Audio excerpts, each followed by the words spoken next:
নমস্কার বন্ধুরা, আজকে আমি আলু পরোটা কিভাবে বানাই আমি সেটা তোমাদের সাথে শেয়ার করতে চলেছি। চলো দেখতে থাকো ভিডিওটা। প্রথমে আমি আলুটা দুটো সিটি দিয়ে নিয়েছি। এখন এই যে লঙ্কা কুচি, পেঁয়াজ কুচি, ধনেপাতা কুচি, একটু লঙ্কা গুঁড়ো, জিরে গুঁড়ো, একটু ধনে গুঁড়ো দিয়ে নিয়েছি। এখন আমি একটু জোয়ানটাকে এইভাবে মাছ করে নিয়ে দিয়ে দেবো। এইভাবে দিলে টেস্টটা একটু ভালো লাগে। জোয়ানের সেন্টটা একটু পরোটাতে বা যে কোনো কিছুতে দিলে আমার খুব টেস্টি লাগে, যে কোনো পরোটাতে আর কি। আর এখন আমি হাত দিয়ে মেখে নিচ্ছি। লবণটা দিইনি, লবণটা একটু লাস্টের দিকে দেবো, কারণ লবণ দেওয়ার পর জল ছেড়ে যায় আলুর থেকে, ওই জন্য লবণটা শেষের দিকে দিয়ে নিয়েছি। এই যে কমপ্লিট হয়ে গেছে এখন দেওয়া। আর এইদিকে মেখে নিচ্ছি আটাটা আগে মেখে রেস্ট করতে দিলে ভালো হয়, কিন্তু আজকে খুব একটা সময় ছিল না হাতে, ওই জন্য সাথে সাথেই করে নিচ্ছি। আর এই যে এখন আমি তৈরি করে নিচ্ছি বাটির মতো। এর মধ্যে এখন পুর দেবো। পুরটা একটু বেশি করে দিলে টেস্টটা একটু বেশি ভালো হয়।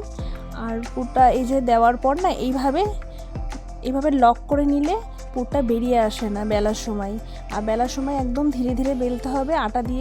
আটা বা ময়দা যে কোনো কিছু দিয়ে বেললে ভালো সুবিধা হয়, তেল দিয়ে বেলা যায় না। মানে আমি পারি না, জানি না যায় কি না। তবে এইভাবে আস্তে আস্তে, বেশি চাপ দেওয়া যাবে না, আস্তে আস্তে বেলে নিচ্ছি। আর হয়ে গেলে এই যে কমপ্লিট হয়ে গেছে বেলা। দেখছো তো খুব একটা যে ফেটে বেরিয়ে গেছে এরকম না, তবে সাইডগুলো একটু বেরিয়ে গেছে, এরকম তো হবেই একটু। আর এই যে এখন আমি ভেজে নিচ্ছি, কোনো সময় ঘি দিয়ে, কোনো সময় তেল দিয়ে ভাজি। আজকে আমি সাদা তেল দিয়ে ভেজে নিচ্ছি। এই যে আলুর পরোটা আমার কমপ্লিট হয়ে গেছে। খেতে কিন্তু খুব টেস্টি হয়েছিল, এর সাথে গুড়ের রসগোল্লা অথবা সস দিয়ে। তার আজকের মতো আসি বন্ধুরা, ভালো লাগে একটা লাইক করে দিও, কমেন্ট করে দিও, চ্যানেলটাকে সাবস্ক্রাইব করে দিও। টাটা।